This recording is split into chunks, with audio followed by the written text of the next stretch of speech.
సుమన్ టీవీలో మీ business promotions కోసం ఈ కింది నెంబర్ను సంప్రదించగలరు. నమస్తే, వెల్కమ్ టు సుమన్ టీవీ. నేను విష్ణు. ప్రస్తుతంతో పాటు certified financial planner Ram Prasad గారు ఉన్నారు. వారితో మాట్లాడదాం. సార్ నమస్తే. సార్ రామ్ ప్రసాద్ గారు. నమస్తే అండి. చాలా మంది పేరెంట్స్ చెప్తుంటారు, మా అబ్బాయి సో సాఫ్ట్వేర్ కంపెనీలో పనిచేస్తుంటాడంటే నెలకు 3 లక్షలు వస్తుంది, మా కోడలు సో కంపెనీలో పనిచేస్తుంది, నెలకు 2 లక్షలు వస్తుంది, మొత్తంగా ఒక 5 లక్షలు వస్తుంది మా పిల్లలకి అని చెప్తుంటారు కదా. మరి ఇలా హయ్యర్ గ్రూప్ ఇన్కమ్ ఉండే వాళ్ళకి మీరేం చెప్తారు? వాళ్ళు ఎటువంటి ఇన్వెస్ట్మెంట్స్ చేయొచ్చు? మీరు అన్నారు కదా, గత వీడియో మనం చేసిన దాంట్లో మనం చెప్పదలుచుకున్న విషయం ఏంటంటే, లోయర్ ఇన్కమ్ ఉన్న వాళ్ళు వీడియోలు చూసి ఏదో రిటర్న్ వస్తుందని చెప్పి ఆశపడి మీరు ఎక్కువగా లైఫ్ స్టైల్ కాంప్రమైజ్ వచ్చే 15,000లో 3,000 5,000 పెట్టమనేది చాలా తప్పని చెప్పాను. దానికి మనం ఏమనంటే పెట్టొద్దు అని చెప్పాము, ఇన్కమ్ పెంచుకొని పెట్టండి అని చెప్పాం. సొల్యూషన్ ఏం చెప్పామంటే, ఇప్పుడు లోయర్ ఇన్కమ్ ఉన్న వ్యక్తికి ఎక్కడ ఇన్వెస్ట్ చేయాలి కాదు, ఎలా ఇన్కమ్ పెంచుకోవాలనేది ప్రధానం అని చెప్పాం. తర్వాత పెట్టుకోమని చెప్పాం, ఇన్వెస్ట్మెంట్ పెట్టొద్దని చెప్పడం కాదు అక్కడ. ఓకే, అది ఇప్పుడు మీరు అడిగిన ప్రశ్న హయ్యర్ ఇన్కమ్ ఉన్నోళ్ళు కదా, లోయర్ ఇన్కమ్ ఉన్న వాళ్ళని మీరు పెట్టొద్దని చెప్పారు. మరి హైయర్ ఇన్కమ్ ఉన్న వాళ్ళకి ఆల్రెడీ ఇన్కమ్ ఉంది కదా, ఎలా పెట్టాలని అడిగారు. ఎస్, ఈ హయ్యర్ ఇన్కమ్ని 2 కేటగిరీలుగా విభజించుకోవచ్చు సార్. అసలు మేజర్ ప్రాబ్లమ్స్, మేజర్ మిస్టేక్ చేసేది హయ్యర్ ఇన్కమ్ వాళ్ళే. కానీ ఆయనకు స్కోప్ ఉంటుంది మేజర్ ప్రాబ్లం చేయడానికి, మిస్టేక్ చేయడానికి. ఈ హైయర్ ఇన్కమ్లో solid income separate, business income separate. మళ్ళీ బిజినెస్లో ఆర్గనైజ్డ్ బిజినెస్ వేరు, అన్ఆర్గనైజ్డ్ బిజినెస్ వేరు, ప్రొపర్టర్షిప్ బిజినెస్ వేరు.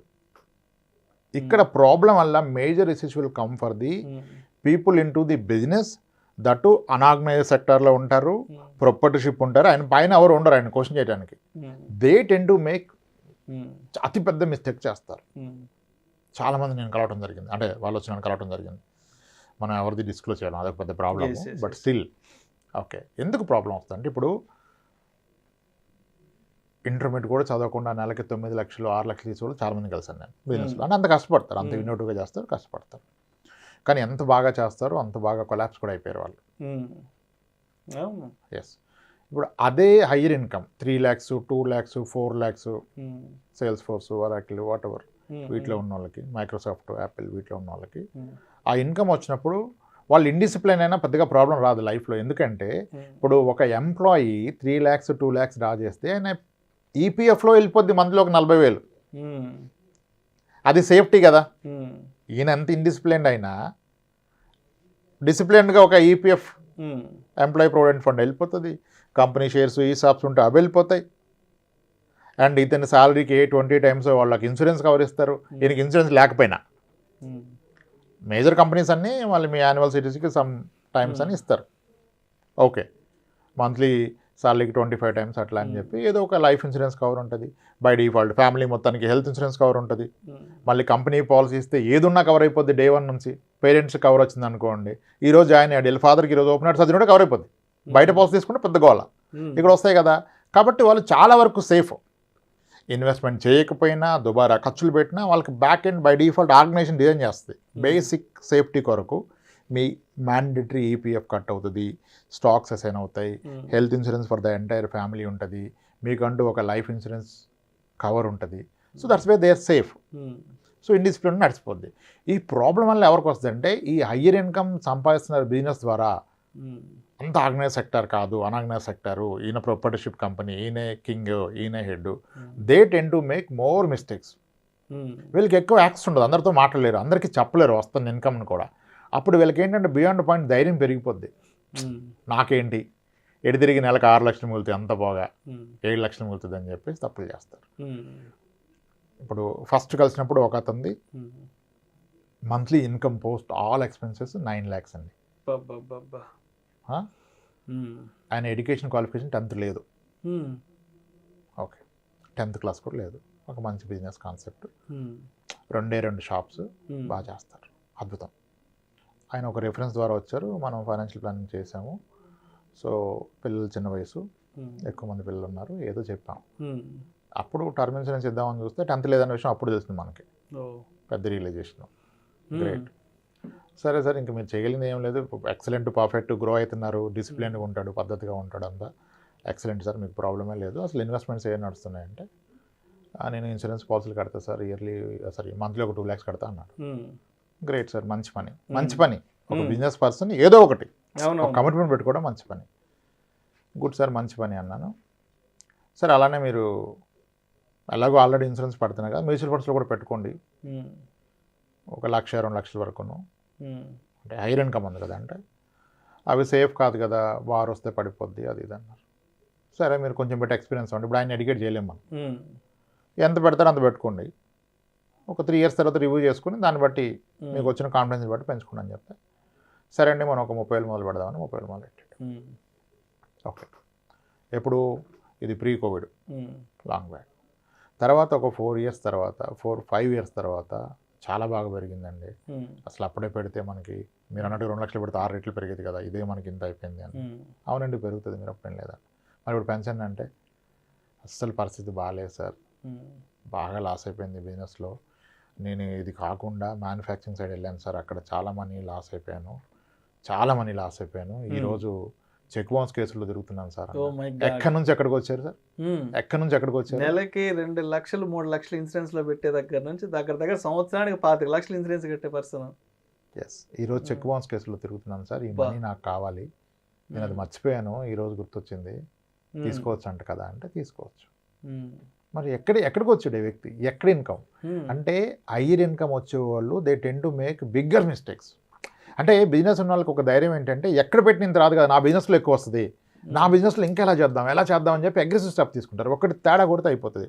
ఇంకొక ఆయన ఉన్నారు, ఆయనది కూడా 6 lakhs పైన ఉండేది, ఎడ్యుకేషన్ క్వాలిఫికేషన్ తక్కువ, ఇదంతా చేసి ఏదో వెంచరేద్దామని పార్ట్నర్షిప్లో ఏదో కొన్నాడు, అది మిస్ఫైర్ అయిపోయింది, దాంట్లో ఏదో కాలం వచ్చింది, కన్వర్షన్కి పర్మిషన్ రాలా. రైతుల దగ్గర కొన్నాక రైతులు వెనక్కిస్తారా? మొత్తం జీవితకాలం కష్టపడ్డ 5 కోట్లు 5.5 కోట్లు బ్లాక్ అయిపోయింది, గాన్ కేస్. సో ఇది అబ్జర్వ్ చేశాను నేను. అనాగ్నైజ్ సెక్టర్లో ఉన్నోళ్ళు గుడ్ సంపాదిస్తారు, ఎంతో కష్టపడతారు, కానీ అగ్రెసివ్ స్టెప్స్ తీసుకుంటారు, ఎవరు ఉండరు వాళ్ళకి హెల్ప్ చేయడానికి, వాలిడేట్ చేయడానికి. దట్స్ వేర్ దే ఒక్క రాంగ్ స్టెప్ వేస్తే వెళ్ళిపోతుంది మీరు 10 ఏళ్ళ సంపాదన.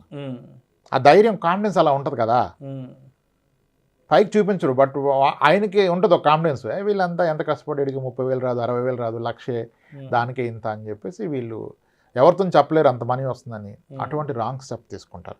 అందుకే నేను ఏమంటానంటే హయ్యర్ ఇన్కమ్ పీపుల్ ఏ బిజినెస్లోనే సాలరీడ్ పీపుల్ గురించి పక్కన పెట్టేసేయండి, వాళ్ళకి ఎలాగో అవేర్నెస్ ఉంటుంది, 10 మందిలో ఉంటారు, డిస్కస్ చేస్తారు. ఇప్పుడు ఒక వ్యక్తి 2 లక్షల జీతం వస్తే ఆయన పక్కన 10 మంది ఉంటారు 2 లక్షల జీతం వచ్చేవాళ్ళు. అరే నువ్వేం చేస్తున్నావు, మీ వాడు ఇంటర్మీడియట్ తర్వాత ఎక్కడ ప్లాన్ ఏంటి, ఎంత అయిందిరా, అమ్మో ఎంత అవుతుందా అని వాడికి అన్నీ భయం వస్తుంది.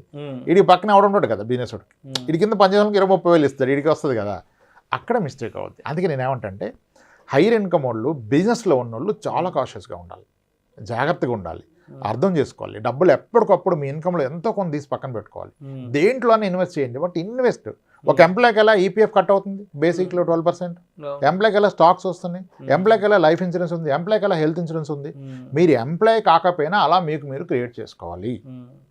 సమ్ పోర్షన్ మీ నెలవారీ వస్తున్న ప్రాఫిట్లో ఒక 30% అట్లీస్ట్ దేంట్లోనే ఇన్వెస్ట్ చేయండి.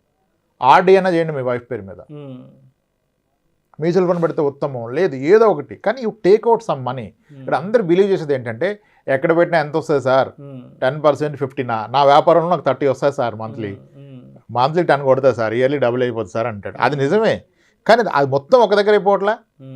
దాన్ని నమ్ముకొని వాళ్ళు దాన్ని నమ్ముకుంటారు, అక్కడ ప్రాబ్లం చేస్తారు. నేను ఏమంటానంటే ఒక బావి తవ్వారు మీరు నీళ్ళ కోసం, బావిలో నీళ్లు పడ్డాయి, నీట్గా కట్టుకున్నారు, ఇంకా మీరు ఎంత నీళ్ళు దాంట్లో పోసినా బావి నిండుతుందా? నిండుద్దా బావి? ఎప్పటికీ నిండదు. అదే మీరు బావిలోంచి నీళ్ళు తోడుకోవడం మొదలెడితే బావి ఖాళీ అయిపోద్దా? అవదు. సేమ్ ఈజ్ బిజినెస్ ఒక స్టేజ్కి వచ్చాక you should start withdrawing money out of that for నీ ఫ్యామిలీ నీడ్స్కి, నీ భవిష్యత్తుకి. అక్కడే ఉండి రిస్క్ అయిపోతాయి దాంట్లో తేడా కొడితే. ఇప్పుడు అంత బావిలో ఒక మూత పాయిజన్ పోస్తే మొత్తం జీవితం అదే వ్యాపారం డైవర్సిఫై. హయ్యర్ ఇన్కమ్లో ప్రాబ్లమ్స్లోకి వెళ్ళేది బిజినెస్ పీపులే, సాలరీడ్ పీపుల్ వెళ్ళరు.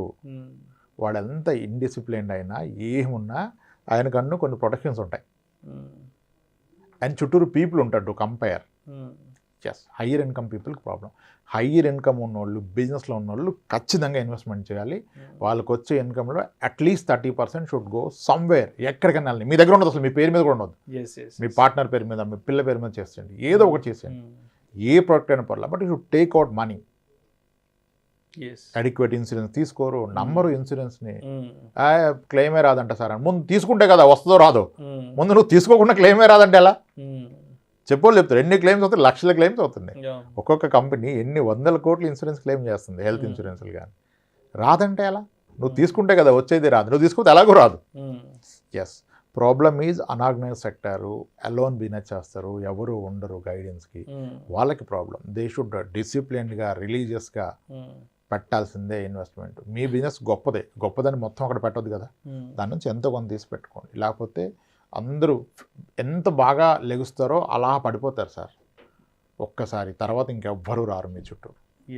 ఎక్కువ బిజినెస్ షార్ట్ టర్మ్లో రైజ్ అయిపోయింది, making more money, confidence level double triple అయింది. ద వే వాళ్ళు మాట్లాడేది, తీసుకునే కాల్స్, నెక్స్ట్ 1 yearలో డబుల్ ఎలా చేయాలంటాడు ఇన్కమ్ని. డబుల్ చేయడానికి ఇంకొకటి ఏదో అగ్రెసివ్ స్టెప్, అసలు ఆడికి అంత వస్తుంది కానీ నేను కూడా అది మొదలు పెడతా అంటాడు. ఇందాక నేను చెప్పిన ఒక బిజినెస్లో కూడా ఇన్ షాప్కి మ్యానుఫ్యాక్చరర్ సైడ్ వెళ్ళిపోయి పెడితే లాస్ అయిపోయాడు.